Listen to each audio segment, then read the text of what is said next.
तो आज हम बात करने वाले हैं एक ऐसी सच्ची और साफ कहूं तो काफी डरावनी घटना की।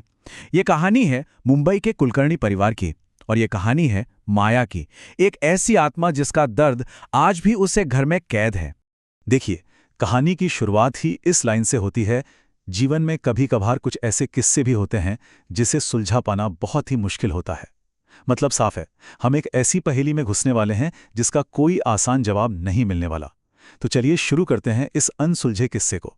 तो पहला चैप्टर है एक नया घर, एक पुराना राज। देखिए, हर कहानी की तरह इसकी शुरुआत भी ना बड़ी उम्मीदों से होती है, नए सपनों से। कुलकर्णी परिवार मुंबई में एक नई जिंदगी शुरू करने के लिए बिल्कुल तैयार था। तो परिवार में कौन कौन थे? अशोक कुलकर्णी, उनकी पत्नी लता और उनकी बेटी वेदिका।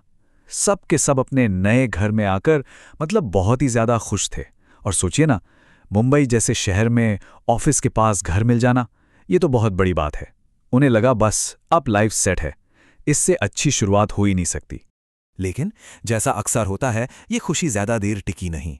घर की साफ सफाई चल रही थी और तभी वेदिका को कुछ अजीब चीजें दिखने लगीं। एक दीवार पर ना खून जैसे लाल धब्बे थे। खैर, उसने सोचा चलो पेंट होगा, इग्नोर कर दिया। फिर उसकी नजर पर्दों पर गई जो अपने आप हिल रहे थे, जबकि बाहर हवा का कोई नामो निशान नहीं था। और ये बस शुरुआत थी, पहली निशानियां कि इस घर में कुछ तो गड़बड़ है। तो अब आते हैं अगले हिस्से पर, घर में अजीब घटनाएं। देखिए, जो अभी तक एक अजीब सा एहसास था ना, वो बहुत जल्दी असली खौफनाक घटनाओं में बदल गया। मतलब जो घर सपनों का आशियाना लग रहा था, वो अब एक डरावना सपना बनने वाला था। पहली ही रात, सोचिए, सिर्फ पहली रात। रात के करीब 1 बजे वेदिका की नींद एक अजीब सी आवाज से खुलती है, एक तेज खरोचने की आवाज। और यह आवाज आ कहां से रही थी? ठीक उसके बेड के नीचे से। ऐसा लग रहा था जैसे जैसे कोई अपने नाखूनों से लकड़ी को खुरच रहा हो। अब उसने हिम्मत जुटाई, बेड के नीचे झांक कर देखा, पर वहां कुछ भी नहीं था, बिल्कुल खाली। उसने चैन की सांस ली ही थी कि अचानक उसे छत पर किसी के तेजी से भागने की आवाज आई। और उसके दिमाग में एक ही सवाल आया, मम्मी पापा तो सो रहे हैं, तो फिर इस वक्त छत पर कौन हो सकता है? वो डरते डरते किचन की तरफ बढ़ी। वहां लाइट जल रही थीं, पर जैसे ही वो पहुंची, लाइट्स ऑफ, अंधेरा हो गया। उसने फोन की टॉर्च चलाई तो देखा सामने उसकी मां खड़ी थी। वो कुछ बोल पाती उससे पहले ही टॉर्च फिर बंद हो गई। और जब सेकंड टाइम जली तो उसकी मां वहां थी ही नहीं, गायब। वो बस चीख पाई, मम्मी, अभी तो मम्मी यहीं थीं। और अब ये डर सिर्फ रात का नहीं रह गया था। अगले दिन जब लता जी यानी वेदिका की मां घर पर अकेली थीं, तब अचानक डोर बेल जोर जोर से बजने लगी। वो दरवाजा खोलती, बाहर कोई नहीं।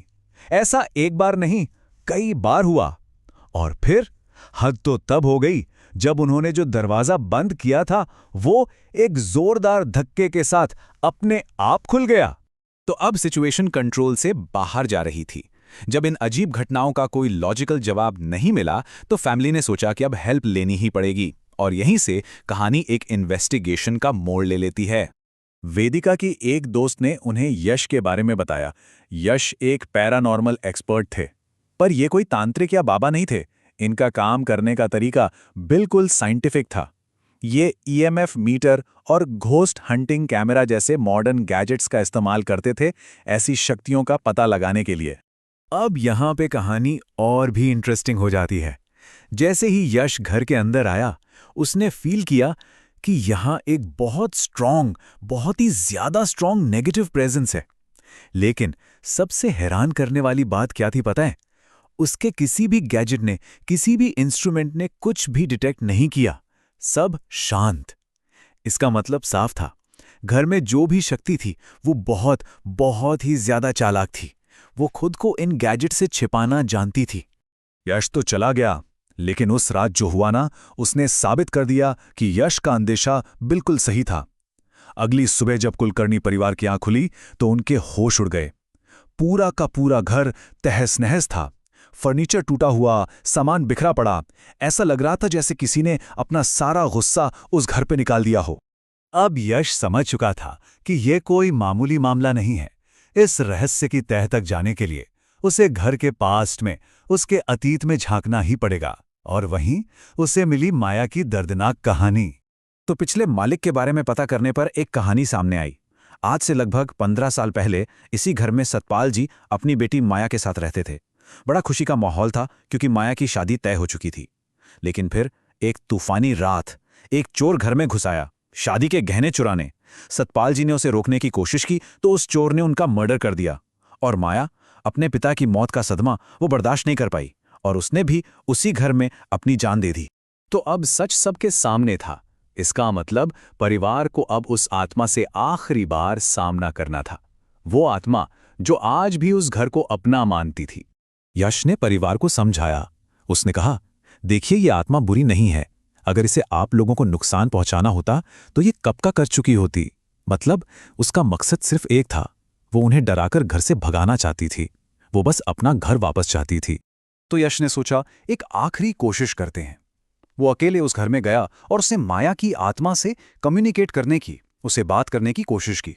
उसे समझाया कि वो शांति पाए और इस परिवार को यहां रहने दे। लेकिन जो जवाब मिला वो साफ भी था और काफी डरावना भी। यश जब बाहर आया तो उसने परिवार को आत्मा का आखिरी संदेश दिया और संदेश था, इस घर को छोड़कर आप लोग चले जाइए वरना वो किसी को नहीं छोड़ेगी। ये कोई रिक्वेस्ट नहीं थी, ये एक सीधी साफ चेतावनी थी, एक अल्टीमेटम। अब इसके बाद क्या ही हो सकता था। इस साफ साफ वार्निंग के बाद कुलकर्णी परिवार के पास कोई और ऑप्शन बचा ही नहीं था। उन्होंने फौरन अपना सामान पैक किया और हमेशा हमेशा के लिए उस घर को छोड़कर चले गए। तो आखिर में क्या हुआ? कुलकर्णी परिवार वहां से चला गया। वो घर हमेशा के लिए वीरान हो गया और उसे छोड़ दिया गया उसकी इकलौती और असली मालकिन के लिए, माया की आत्मा। और कहते हैं कि वो घर आज भी मुंबई में मौजूद है, बिल्कुल वैसा ही, खाली और वीरान। कहानी यहां खत्म हो जाती है, लेकिन एक सवाल उस घर की दीवारों में हमेशा के लिए कैद होकर रह गया है। माया, जिसने अपने ही घर में अपने पिता को मरते देखा और फिर खुद अपनी जान दे दी, उसकी आत्मा आज भी वहीं भटक रही है। सवाल बस यही है कि क्या माया को कभी शांति मिलेगी? क्या उसकी ये भटकन कभी खत्म होगी?